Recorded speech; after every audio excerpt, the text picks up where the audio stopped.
ये कहानी है कृष्णदेव कॉलेज के गोदावरी गर्ल्स हॉस्टल की, जहां आज रवीना नाम की एक नई लड़की आ रही थी। मम्मी मम्मी प्लीज मुझे अपने साथ रहने दो। मैं मन लगाकर पढ़ाई करूंगी। प्लीज पापा प्लीज। चुप कर, सब देख रहे हैं। इज्जत मिट्टी में मिलाने का ठेका ले रखा है इसने। तू स्कूल में नहीं है, अब कॉलेज में आ गई है। ग्रेजुएशन करनी है तुझे, मुंह बंद कर ले। लेकिन रवीना चुपने को तैयार ही नहीं थी। उसके माँ बाप गरिमा और संजय उसे घसीटते हुए रूम नंबर 13 की तरफ ले जा रहे थे, क्योंकि उन्हें वही रूम अलॉट हुआ था और बाकी पूरा हॉस्टल उन्हें घूर घूर कर देख रहा था। ये लड़की मुझे मेंटली अनस्टेबल लग रही है। सीरियसली। लेकिन तुमने एक चीज नोटिस करी क्या? इसे रूम 13 की तरफ ले जा रहे हैं। वो रूम तो कोई भी नहीं लेता, फिर इन लोगों ने कैसे ले लिया? क्योंकि ये लोग लेट हैं और बाकी सारे रूम प्री ऑक्यूपाइड हैं। उधर रवीना के माँ बाप ने उसे रूम के अंदर धकेल दिया और उसे समझाकर चले गए। अब तुझे यहीं रहना है, कोई बहाना नहीं चलेगा। चुपचाप पढ़ाई करना, हमें कोई शिकायत नहीं मिलनी चाहिए। रवीना कुछ बोल नहीं सकी। रवीना के माँ बाप हॉस्टल के गेट से बाहर निकल ही रहे थे कि एक लड़की दौड़ती हुई उनके पास आई। रुकिए रुकिए आप लोग, आप अपनी बेटी को रूम नंबर 13 में मत रखिए। उस रूम में कुछ गड़बड़ है। चुप करो लड़की, हम कोई अंधविश्वासी नहीं है। और वैसे भी हमारे पास ऑप्शन ही क्या है, बाकी सारे रूम फुल है। और तुम हो कौन हमें बताने वाली? मैंने उस रूम के बारे में बहुत कुछ सुना है। गरिमा और संजय ने एक दूसरे को देखा, फिर बिना कुछ कहे आगे बढ़ गए। उधर रूम नंबर 13 में रवीना बिस्तर पर बैठी अपने हाथों से चेहरा ढके सिसक रही थी। मुझे यहाँ नहीं रहना। क्यों मेरी सुनता कोई नहीं रहना मुझे यहाँ। तभी अचानक दरवाजे पर कोई जोर से नॉक करता है। कौन है?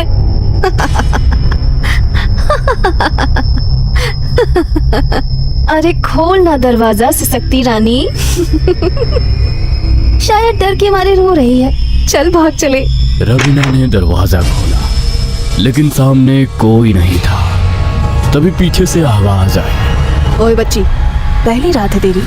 रैगिंग तो बनती है। चल नाच कर दिखा। प्लीज प्लीज, मैं पहले ही बहुत परेशान हूँ, मुझे अकेला छोड़ दीजिए प्लीज। पर रवीना भागकर कमरे में घुस गई और कांपती हुई अपने बिस्तर पर लेट गई। वो दोनों देर रात तक उसका दरवाजा पीटती रही और फिर चली गई। आधी रात बीत चुकी थी, बाहर खामोशी थी। रवीना की आंख खुल गई और वो फिर से रोने लगी। मम्मी मम्मी, कोई मुझे क्यों नहीं समझता? कमरे में किसी और के रोने की आवाज आने लगी। कौन है? फिर से तुम लोग? प्लीज चले जाओ। आवाज एकदम से बढ़ गई। रवीना के कान फटने लगे और अचानक बंद हो गई। रवीना थर थर कांपती हुई लेटी रही और किसी तरह सो गई। अगली सुबह कॉमन एरिया में रवीना धीरे धीरे चल रही थी जब संजना ने उसे रोका। अरे रवीना, तुम यही हो? मैं भी तुम्हारी क्लास में हूँ। ओह अच्छा, वो तुम्हारा कमरा रूम नंबर 13 वो ठीक नहीं है। क्या बकवास है, प्लीज मेरी बात मानो यार, मैं ऑलरेडी परेशान हूँ। रवीना ने उस समय तो बात टाल दी, लेकिन उसी रात जब रवीना सो रही थी, ये कमरा मेरा है, चले जाओ यहाँ से। कौन है? कौन है? कमरे में कोई नहीं था। तभी एक परछाई बेड के नीचे से निकली और दीवार पर चलने लगी। वो तेजी से कमरे के एक कोने से दूसरे कोने में घूम रही थी। रवीना डर कर दरवाजे की ओर भागी, लेकिन दरवाजा लॉक हो चुका था। खोलो खोलो दरवाजा, कोई है, कोई है। रवीना चिल्लाते चिल्लाते बेहोश हो गई और फिर सुबह जमीन पर पड़ी हुई रवीना की आंखें खुली। वो उठते ही भागी और बाहर आकर अपने पिता को कॉल करी। पापा पापा पापा प्लीज मुझे यहाँ से ले जाइए। यहाँ इस कमरे में कुछ है, लोग सही कह रहे हैं। पापा पापा प्लीज मुझे यहाँ से ले जाइए। पापा आप सुन रहे हैं ना? बस कर अब। वहाँ पढ़ने भेजा है या तुझे नौटंकी करने? पहले ही बोला था ना, बहाने नहीं चलेंगे। मैं तेरा इंतजार कर रही थी, तू कहाँ थी? कुछ नहीं, बस ये कमरा छोड़ दो रवीना, वरना मौत से बदतर सजा मिलेगी। क्या? अचानक एक अजीब तरह से संजना ने अपना सिर झुका लिया। उसके सारे बाल उसके चेहरे पर आ गए। संजना, तू ठीक है ना? तभी रवीना का फोन बजा। स्क्रीन पर लिखा था संजना कॉलिंग। रवीना ने चौंक कर फोन उठाया तो उधर से संजना बोली, आजा रवीना, लेट्स चलते हैं। रवीना के पसीने छूट गए। उसने धीरे धीरे सामने बैठी संजना के कंधे पर हाथ रखा। वो सिर उठाती है। सामने जो बैठी थी वो संजना नहीं थी। प्लीज प्लीज मुझे जाने दो, प्लीज प्लीज मुझे जाने दो। मुझे इंसाफ चाहिए। कैसा इंसाफ? मुझे जला दिया गया था, अब मुझे बदला लेना है। किससे? उनसे जो अब सीनियर से टीचर बन चुके हैं। मैं नहीं कर सकती, मैं नहीं कर सकती है। तो फिर तैयार हो जा उस सजा के लिए जो मौत से भी ज्यादा खौफनाक होगी। चुड़ैल की आंखें खून जैसी लाल हो गई। बचाओ बचाओ, कोई है क्या बाहर? प्लीज मुझे बचा लो। कमरे का दरवाजा अचानक खुद ही धड़ाम से बंद हो गया। कमरे में एक अजीब सी गंध भर गई, जैसे किसी जले हुए शरीर की। मैं ये कैसे कर सकती हूँ? मैं तो बस एक लड़की हूँ, प्लीज मुझे जाने दो। ओए पागल लड़की, दरवाजा खोल। क्या कर रही है अंदर? हॉस्टल को सिर पर उठा रखा है। फिर अचानक दरवाजा खुल गया और कमरे का सारा तूफान जैसे एक झटके में शांत हो गया, जैसे कुछ हुआ ही नहीं हो। इतना चिल्ला क्यों रही थी? हम सबको डरा दिया तूने। फिर से ड्रामा किया तो जान से मार देंगे, समझी? उनके बाहर निकलते ही रवीना भी दौड़ती हुई बाहर निकली और सीधे संजना के पास पहुंची। संजना, वो फिर से आई थी। तू सही कह रही थी। तू घर चली जा। मेरे मम्मी पापा मेरी बात नहीं सुनते, उन्हें लगता है मैं बहाने बना रही हूँ। संजना ने तुरंत रवीना की माँ को कॉल किया और पूरी बात बताई। देखो बेटी, हमें पता है रवीना पढ़ाई से भाग रही है, हमें इस बकवास में कोई दिलचस्पी नहीं है। आपकी बेटी खतरे में है, सुन रही है ना आप? फोन कट गया। रवीना की आंखों से फिर आंसू बहने लगे। तू मेरे रूम में रह ले कुछ दिन, मैं अपना मोबाइल ले आऊं बस, फिर चलते हैं। रवीना जैसे ही अपने कमरे में मोबाइल लेने पहुंची, उसकी चीख निकल गई। वही जली हुई हालत। क्या हुआ रवीना?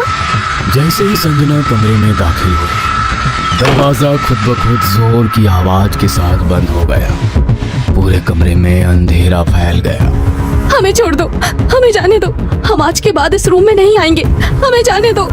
लेकिन चुड़ैल एक झटके में संजना के पास पहुंची, उसे गर्दन से पकड़ा और एक झटके में उसकी गर्दन तोड़ दी। तुझे उन सीनियर से बदला लेना था, तूने मेरी दोस्त को क्यों मारा? मैं तो सबको मारूंगी, पूरे कॉलेज को। किसी ने मेरी मदद नहीं की थी। उसका ये पागलपन देखकर रवीना एक कोने में बैठ गई और अपने मोबाइल पर इस बारे में सर्च करने लगी। Godavari girls hostel, room number 13। उसकी आंखें फैल गई। शकुंतला एक मानसिक रूप से अस्थिर छात्रा, जिसने एक सीनियर लड़के से प्रेम किया। जब उसे रिजेक्ट किया गया, उसने सीनियर लड़के को कमरे में बुलाकर आग लगा दी, पर खुद जलकर मर गई और लड़का बच गया। तुम्हें किसी ने नहीं जलाया, तुमने खुद ये किया था। ये सब तुम्हारी गलती थी।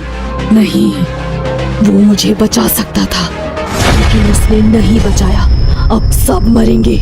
रवीना को कुछ समझ नहीं आ रहा था। उसने देखा खिड़की थोड़ी खुली हुई है और खिड़की से छलांग लगा दी। जमीन पर गिरते ही उसकी हड्डियां चटक गई। आंखों के सामने अंधेरा छा गया। जब होश आया, उसे लगा जैसे उसे स्ट्रेचर पर ऑपरेशन थिएटर में ले जाया जा रहा। सामने उसे ऑपरेशन थिएटर दिखा, जिसका नंबर भी 13 था। रवीना की आंखें फिर बंद हो गई, लेकिन जब दोबारा खुली वो फिर से उसी हॉस्टल के रूम नंबर 13 में थी। नहीं नहीं नहीं, ये कैसे हो सकता है? संजना की लाश वहीं पड़ी थी। अब उसमें से तेज बदबू आ रही थी। रवीना ने मोबाइल उठाया और देखा 1 हफ्ता बीत चुका था। मैं 1 हफ्ते से यहाँ पड़ी हूँ। नहीं नहीं, निकालो मुझे, निकालो। कोई है क्या? कोई तो खोलो ये दरवाजा। आखिरकार एक दिन बाद दरवाजा खुला। बाहर खड़े थे काजल, पूनम और हॉस्टल गार्ड। अरे ये क्या हाल बना रखा है? पगला गई है क्या पूरी? तूने संजना को मार डाला। उसने काजल को नीचे गिराया और लातों से मारने लगी। पूनम चीखने लगी। तुम सब इसके जिम्मेदार हो, सब। उसने दरवाजा जोर से बंद कर लिया और तभी वही डरावनी चुड़ैल फिर से सामने आई। अब मेरी बारी है। उसने पहले पूनम को गला दबाकर मारा, फिर गार्ड को दीवार से लगाकर उसकी गर्दन तोड़ दी। काजल की आंखों में उंगलियां घुसा दी और जब तीनों मरे, चुड़ैल ने रवीना की ओर देखा। तू अब मेरी है, लेकिन तू जिंदा रहेगी, क्योंकि अब तुझे ही मेरी कहानी आगे बढ़ानी है। कहते हैं आज भी रूम नंबर 13 में रवीना हंसते हुए अपने बाल नोच रही है।